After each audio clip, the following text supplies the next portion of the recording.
Pada sesi kali ini kita akan membahas tentang organisasi pengadaan barang jasa atau para pihak dalam pengadaan barang jasa pemerintah sesuai dengan Perpres 54 tahun 2010 dan perubahannya.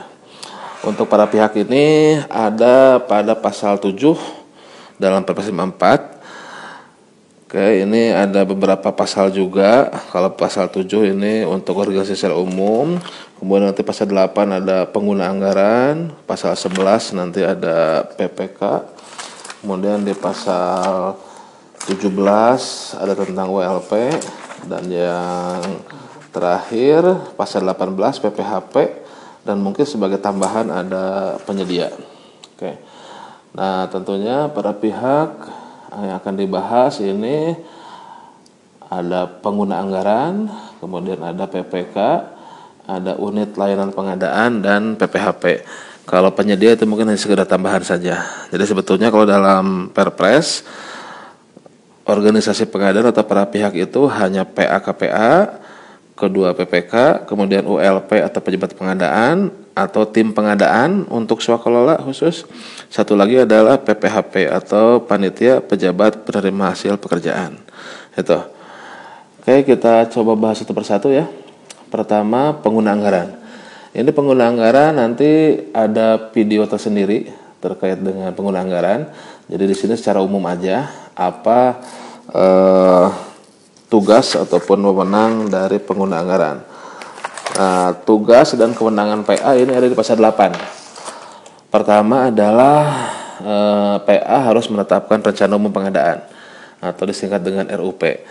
Mulai dari menetapkannya, ya membuat, menetapkannya, terus mengumumkannya dalam sirup ya. Dalam sirup, tapi pengumumannya tentunya bukan hanya di sirup, bisa di website dan papan pengumuman ya. Kemudian dia harus membuat organisasi pengadaan barang jasa. Organisasi ini mulai dari menetapkan KPA apabila diperlukan, ya, apabila didelegasikan kewenangannya. Kemudian menetapkan pejabat pembuat komitmen. Kemudian menetapkan PPHP, pejabat pengadaan, ya. Kemudian apabila diperlukan menetapkan juga tim ahli atau juri untuk pelaksanaan kota sayembara. Dan tentunya untuk membantu administrasi keuangan, PA juga harus mengangkat PPTK, itu pejabat pelaksana teknis kegiatan. Itu. Nah, kemudian yang ketiga, tugas dari PA adalah atau wewenang dari PA adalah menetapkan pemenang. Nah, ini terkait dengan pelaksanaan pemilihan penyedia yang nilainya di atas 100 miliar untuk konstruksi barang jasa lainnya. Nah, sedangkan untuk konsultan itu untuk nilai di atas 10 miliar. Nah, jadi untuk paket di atas 100 atau di atas 10 miliar, ketika proses pemilihan penyedia oleh ULP sudah mencapai tahapan penetapan pemenang, jadi setelah evaluasi, penetapan pemenang, nah maka hasil evaluasi diserahkan kepada PA untuk ditetapkan pemenangnya. Jadi bukan ULP yang menetapkan pemenangnya, tapi pengguna anggaran.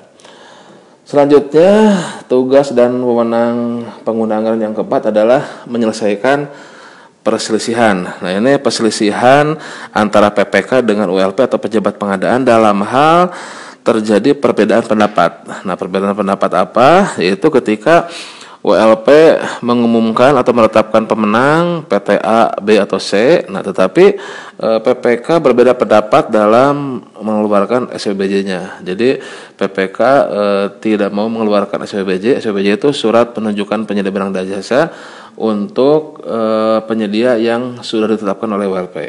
Nah, untuk penyelesaiannya nanti diangkat ke pengguna anggaran. Nanti pengguna anggaran akan menyelesaikan, akan memutuskan.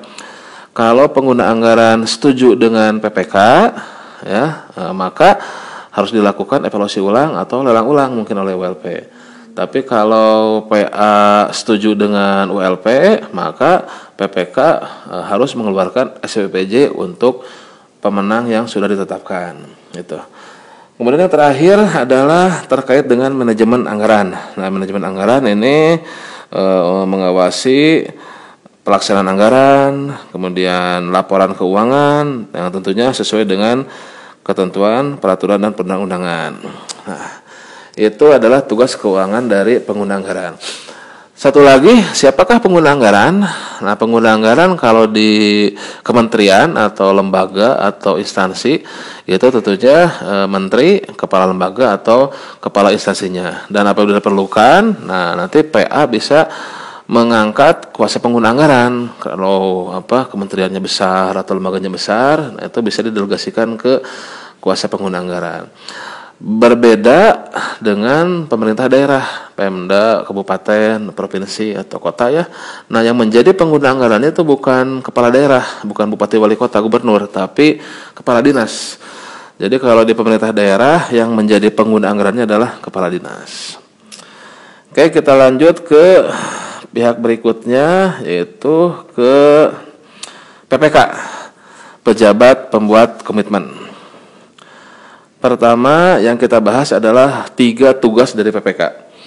Ada 3 tugas dari PPK. Yang pertama adalah dalam tahapan perencanaan atau persiapan ya. Nah, dalam tahapan persiapan pengadaan ada 3 hal yang harus dibuat oleh PPK, yaitu membuat harga parkiran sendiri, membuat spesifikasi, dan membuat draft kontrak. Nah, 3 hal ini nanti diserahkan ke WLP untuk dijadikan dokumen pengadaan. HPS tentunya hanya jumlah atau total HPS saja yang ditampilkan dalam dokumen pengadaan. Spesifikasi masuk ke dalam dokumen pengadaan, berikut draft kontraknya. Nah, selanjutnya setelah 3 dokumen tadi diserahkan ke WLP, WLP akan melakukan lelang, kemudian diperoleh pemenang. Nah, selanjutnya setelah WLP memperoleh pemenangnya, PPK akan menerbitkan SPBJ. Ya, PPK akan menerbitkan SPBJ. Jadi PPK muncul kembali setelah proses pelelangan oleh WLP, yaitu dengan kewajiban PPK untuk menerbitkan SPBJ, surat penunjukan penyedia barang jasa. Kapan SPBJ diterbitkan? Ya, sesegera mungkin, yaitu 1 hari setelah masa sanggah atau tidak ada sanggahan. Ya, jadi kalau tidak ada sanggahan ya langsung dikeluarkan gitu. Tapi kalau ada sanggahan, nah dijawab dulu. Nah, baru setelah selesai sanggah menyanggah baru dikeluarkan SPBJ. Terakhir, tugas dari PPK adalah menandatangani bukti perjanjian dan tentunya memanage kontrak. Ya, tanda tangan bukti perjanjian dan manajemen kontrak. Mulai dari manajemen kontrak itu ya mulai dari mengendalikan pelaksanaan kontrak, melaporkan pelaksanaan pekerjaan, sampai dengan menyerahkan hasil pekerjaan kepada pihak KPA, kemudian melaporkan kemajuan pekerjaan termasuk penyerapan anggaran. Dan tentunya untuk administrasi, PPK harus menyimpan dan menjaga keutuhan seluruh dokumen pelaksanaan pengadaan barang jasa sebagai arsip. Nah, itu tugas dari pejabat pembuat komitmen. Jadi secara global tugas PPK ada 3, yaitu membuat HPS, spek draft kontrak pada persiapan atau perencanaan pengadaan. Yang kedua adalah menerbitkan SPBJ ketika setelah ada pemenang dari hasil pemilihan penyedia. Dan terakhir adalah melaksanakan pekerjaan bersama penyedia dimulai dengan menandatangani bukti perjanjian dan memanage kontrak. Nah, terkait dengan PPK ini ada di pasal 11 Perpres 54 tahun 2010. Selanjutnya ada persyaratan untuk menjadi PPK. Jadi tidak sembarangan orang nih untuk bisa menjadi PPK nih. Nah, pertama PPK harus memiliki integritas. Mohon maaf nih. Terus berhenti merokok ini kayaknya nih. Oke, lanjut ya. PPK harus memiliki integritas dan disiplin tinggi. Itu yang pertama. Nah, ini seperti standar tapi susah ya. Integritas itu kan setia pada yang benar. Wah, itu berat itu. Disiplin tinggi, datang tepat waktu juga ya. Itu disiplin tinggi ini ya. Berat ini, seperti standar tapi berat. Memiliki tanggung jawab dan kualifikasi teknis serta manajerial untuk melaksanakan tugas. Mohon maaf ya batuk-batuk ya. Ini versi informal kan, santai aja ya. Selanjutnya mampu mengambil keputusan, bertindak tegas, dan memiliki keteladanan dalam sikap perilaku, serta tidak boleh KKN. Nah, ini berat ini juga nih, tegas, mampu mengambil keputusan, mempunyai teladan, dan tidak pernah KKN. Kemudian menandatangani fakta integritas tidak sebagai PPSPM, yaitu pejabat penandatangan surat perintah membayar atau bendahara, nggak boleh. Yang terakhir yang paling penting dan yang kadang menjadi sorotan, yaitu harus memiliki sertifikat ahli pengadaan barang jasa. Namun hal ini bisa dikecualikan kalau PPK-nya dijabat oleh eselon 1 atau eselon 2 pada KLDI, atau pengguna anggaran atau kuasa pengguna anggaran bertindak sebagai PPK. Nah, ini sertifikat ini dikecualikan. Oke, itu PPK. Selanjutnya ada pejabat penerima hasil pekerjaan. Nah, ini PPHP ini, skip dulu ke PPHP ya, ULP kita lewat dulu. Nah, ini PPHP ada di pasal 18. PPHP ini adalah kepanjang tanganan dari user atau dari pengguna anggaran yang tugasnya untuk mengecek kualitas, kuantitas, serta fungsinya.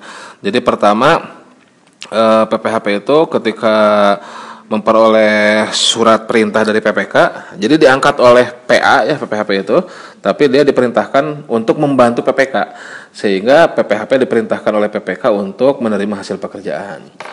Nah, ketika sudah ada perintah untuk mengecek untuk menerima hasil pekerjaan, hal pertama yang dilakukan oleh PPHP adalah mengecek kualitasnya. Kualitas itu apakah barang jasa yang diterima sesuai dengan spek, kemudian kuantitasnya, jumlahnya gitu ya, kemudian dan fungsinya. Jadi seringkali speknya udah sesuai tapi tidak berfungsi, itu kan lain lagi ceritanya. Gitu. Nah, PPHP itu harus seorang ahli ya. PPHP itu harus seorang ahli, jadi tidak bisa sembarangan menjadi PPHP. Kenapa? Karena dia tidak ikutan dari awal, dia hanya muncul di akhir, tapi harus bisa mengecek apakah barang jasa yang diterima itu sudah sesuai dengan kebutuhan atau tidak. Gitu. Kemudian kalau memang kualitas, kuantitas dan fungsinya sudah sesuai kebutuhan, maka selanjutnya PPHP dapat menerima hasil pekerjaan dengan menerbitkan berita acara serah terima pekerjaan. Itu tugas dari PPHP. Selanjutnya persyaratannya untuk menjadi PPHP. Harus memiliki integritas, disiplin, tanggung jawab dalam melakukan tugas, paham isi kontrak, dan yang paling penting ini nih, memiliki kualifikasi teknis. Nah, ini yang sering terabaikan ini ya. Kemudian tanda tangan fakta integritas, dan terakhir adalah tidak sebagai PPSPM atau bendahara. Nah, itu tugas dari pejabat penerima hasil pekerjaan. Kemudian yang terakhir kita bahas tentang unit layanan pengadaan. Nah, unit pelayanan pengadaan atau pejabat pengadaan ini hampir sama sebetulnya tugasnya. Pada intinya yaitu melakukan proses pemilihan penyedia. Tapi sebelum kita jelaskan, satu pertanyaan dulu, apa bedanya ULP atau Pokja ULP dengan pejabat pengadaan? Nah, kalau Pokja ULP itu tim ya, minimal 3 orang, kalau pejabat pengadaan 1 orang. Dan kewajibannya berbeda. Kalau pejabat pengadaan itu dia hanya melakukan pengadaan langsung. Kan metode pemilihan penyedia kan banyak ya, ada lelang umum, ada lelang sederhana, seleksi umum, seleksi sederhana, pengadaan langsung, penunjukan langsung, kontes, sayembara, sebagainya. Nah, pejabat pengadaan hanya melakukan pengadaan langsung. Pejabat pengadaan tidak bisa melakukan lelang umum, tidak bisa melakukan lelang sederhana, tidak bisa melakukan seleksi umum. Jadi pejabat pengadaan hanya melakukan pengadaan langsung yang sampai dengan 200, kemudian penunjukan langsung, dan penunjukan langsung pun dibatasi nilainya hanya sampai 200. Jadi ketika ada penunjukan langsung hotel misalkan di atas 200, maka itu nggak boleh oleh pejabat pengadaan, tapi oleh ULP. Dan terakhir, pejabat pengadaan melakukan e-katalog, melakukan proses eksekusi pembelian langsung melalui e-katalog. Nah, itu tugas pejabat pengadaan. Nah, kalau ULP di luar itu, jadi ULP yang melakukan lelang umum, seleksi umum, ya, penunjukan langsung, berapapun nilainya bisa oleh ULP. Pengadaan langsung tidak boleh ULP, pengadaan langsung tetap oleh pejabat pengadaan. Itu gambaran umumnya. Kemudian apa bedanya Pokja ULP dengan ULP-nya sendiri? Ya, kalau Pokja itu timnya, ya, orang-orangnya yang mengeksekusi pengadaan. Kalau ULP wadahnya, kantornya, badannya lah. Ya, seperti rumah sakit dengan tim medisnya lah. Nah, kalau ULP itu rumah sakitnya, organisasinya. Nah, kalau Pokja ULP itu tim medisnya yang melakukan tindakan medisnya. Itu gambaran umumnya. Nah, sekarang masuk ke apa tugas WLP atau pejabat pengadaan? Yang intinya melakukan pemilihan penyedia. Nah, kalau kalau WLP berarti pemilihan penyedia yang lelang umum, seleksi umum gitu ya. Nah, kalau pejabat pengadaan langsung. Intinya melakukan pemilihan penyedia. Yang melakukan pemilihan penyedia mulai dari merencanakan pemilihan, membuat dokumen pengadaan, unwizing, kemudian mengevaluasi, kemudian mengumumkan, sampai dengan menjawab sanggah, sampai dengan menetapkan penyedia dan menjawab sanggah. Nah, itu tugas dari unit layanan pengadaan atau pejabat pengadaan. Intinya melakukan proses pemilihan penyedia. Kemudian apa persyaratannya? Nah, yang pertama memiliki sertifikat ahli pengadaan ya yang dikeluarkan oleh KPP.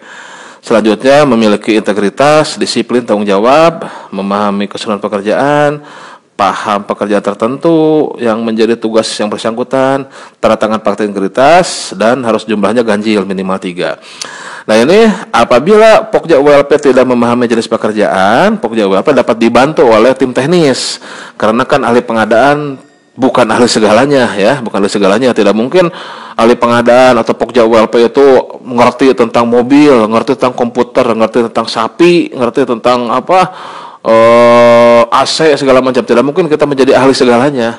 Ahli pengadaan ya ahli pengadaan, itu kan ahli mengadakan sesuatu gitu. Itu tentang ULP. Nah, satu lagi, dilarang menjadi Pokja ULP apabila kita menjabat sebagai PPK. Jadi kalau PPK nggak boleh jadi ULP. Kemudian tidak boleh sebagai ULP juga kalau kita menjadi PPSPM, pejabat penandatangan surat perintah membayar atau bendahara. Serta kalau kita menjadi APIP atau aparat pengawas intern pemerintah. APIP itu ya Bawasda atau inspektorat lah. Nah, itu tidak boleh menjadi Pokja ULP kecuali kalau menjadi panitia pengadaan atau Pokja ULP di inspektorat atau di instansinya sendiri. Jadi kalau Bawasda inspektorat misalkan membentuk ULP, nah itu silahkan anggota Bawasda menjadi Pokja ULP. Tapi kalau inspektorat menjadi Pokja ULP di luar inspektorat itu tidak boleh. Gitu. Oke, nah nanti yang terakhir akan ada pembahasan tentang penyedia barang dan jasa. Ini ada di pasal 19. Ya, ini kita akan ada penjelasan tersendiri karena cukup panjang juga. Oke, demikian yang dapat saya sampaikan. Terima kasih atas perhatiannya. Berjumpa kembali pada sesi berikutnya. Kita tutup dengan Assalamualaikum warahmatullahi wabarakatuh dan salam pengadaan.